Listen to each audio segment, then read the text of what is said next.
আসসালামু আলাইকুম ওয়া রাহমাতুল্লাহ। ফাতেমা ডিভাইস কসমেটিক সেন্টারের পক্ষ থেকে আপনাদের সকলকে স্বাগতম।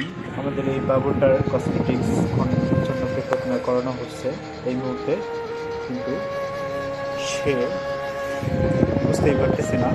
বাবু এদিকে একটু দেখো, দেখি একটু হাসি দাও দেখি, কোনো সমস্যা না? ঠিক আছে, ক্লাস করতেছেন। আপনার মাধ্যমে আপনারা দেখতে পারতেছেন যে বাচ্চা গেমস খেলতেছে, বাচ্চা বুঝতেও পারতেছে না আসলে যে এই ডিভাইস কসমেটিক্স সমতে খাতনার মাধ্যমে আসলে কোনো প্রকার সেলাই লাগে না, ব্যান্ডেজ লাগে না। বাচ্চারা এভাবে বুঝতেও পারে না যে বাচ্চাদের আসলে খতনা কখন হয়ে যাচ্ছে।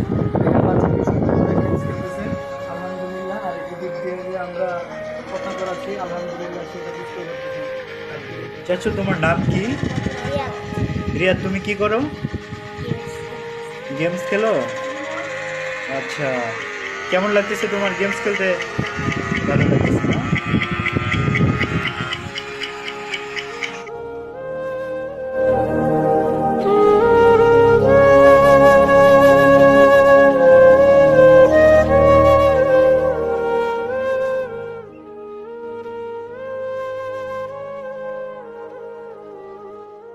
আসসালামু আলাইকুম।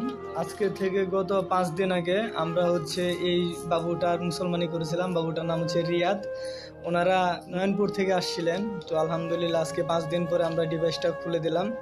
এখন আমরা একটু বাবুর আম্মুর কাছে, ভাবির কাছে জানতে চাই যে আসলে এই 5 দিন ও বাসায় কি কোনো সমস্যা হয়েছিল কিনা। 5 দিন ভালোই ছিল, মানে কোনো ব্যথা ওঠে নাই, মানে কান্নাকাটি কিছু করে নাই। এমনিতে স্বাভাবিক হাঁটা চলা, খেলাধুলা সবকিছু করতে পারছে। হ্যাঁ, স্বাভাবিক হাঁটা চলা, খাওয়া দাওয়া সবকিছুই মানে ঠিকমতো আছে। যাক আলহামদুলিল্লাহ। কিন্তু অন্যান্য মাধ্যমে যেমন খতনা দিলে অনেক সময় দেখা যায় যে গিয়া ফুলা যায় বা গিয়া হাঁটাচলা করতে পারে না, খেলাধুলা করতে পারে না, অনেক কিছু খাবার খাইতে পারে না। তো সেক্ষেত্রে তো এরকম তো কোনো অসুবিধা হয় না ইনশাল্লাহ। না, না, এরকম কোনো সমস্যা নেই।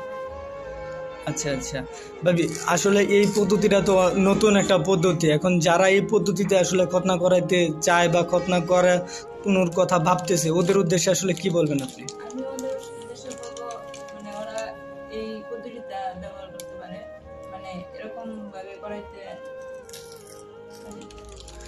আপনি তো দেখলেন যে আসলে মানে এই পদ্ধতি যে শতভাগ নিরাপদ পদ্ধতি, এটা তো আর এখন আপনাকে আমার বলার কিছু নয়। আপনি নিজে আসলে মানে আপনার সন্তানকে করানোর পর এটা বুঝতে পারছেন। হ্যাঁ, বুঝতে পারছি, আমার কাছে ভালো লাগছে।